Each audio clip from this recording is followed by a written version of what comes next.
It is Sunday, September 17th. It's the day after Tropical Storm Lee came through, and I'll go over that in a minute. But I'm just going to do some weight updates quick. This is Goose. His estimated weight is 1,361 pounds, and he has averaged 9 pounds a day over the past week.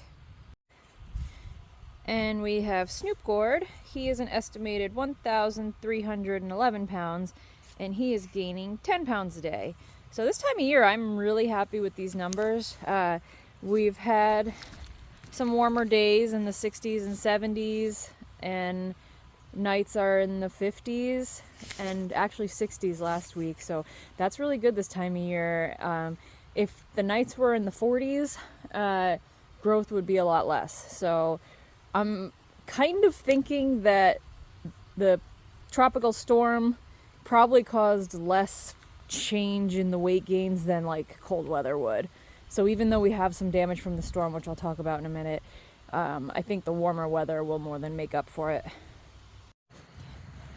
This is my giant marrow.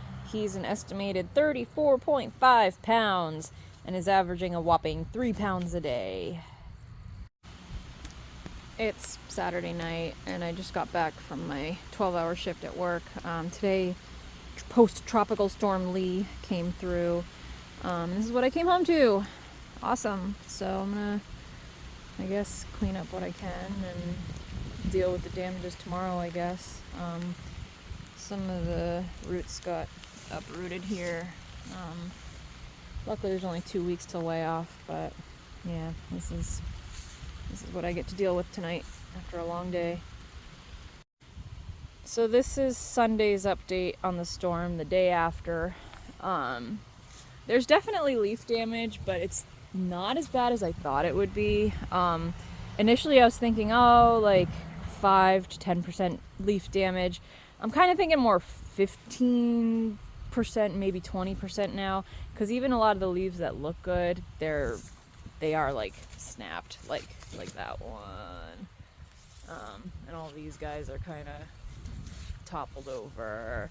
A bunch are snapped. I'm gonna move these vines back upright, so these are knocked over. These over here are knocked over. These leaves kind of got toppled over. Some of these leaves got shredded. This side isn't quite as bad. Like over here looks pretty good, but right near the greenhouse there is some damage. Goose didn't seem to take as much damage. I mean, his plant is so small, it's kind of ridiculous, but his leaves are smaller and shorter, and I think they're just less susceptible to the wind because they're not going to act like sails when the wind comes through. But there was a little section right here. That part of the greenhouse came undone, and it was flapping over these guys for most of the day. So a few of those leaves got destroyed, but the other side's not bad. The marrow is so-so. Like a bunch of these leaves just like got shredded. Those guys don't look too good. That looks okay there, but there's just random like that guy got snapped, and back there it's a little worse. But I think it'll all be okay. Again, I would take this over cold weather and frost. Nights in the 40s would nearly put a standstill to the pumpkin. Versus this, we can handle a few damaged leaves. So that's the update. I won't have to water for a while. We're getting another 1 to 2 inches tomorrow. I couldn't even tell you how many inches we got yesterday, but we got a lot. I just wanted to point one thing out. It is 10 a.m. and half my plant is still in the shade. We got shade here. The problem with living on 0.2 acres is that you have houses and fences that block the sun. Happens all year round, but this time of year, with the sun being lower in the sky, there's a lot of shade in the patch. So I almost wonder if that's part of the reason I've never made it to the next level. I've never gotten close to a 2,000 pound pumpkin. My personal best is 1521.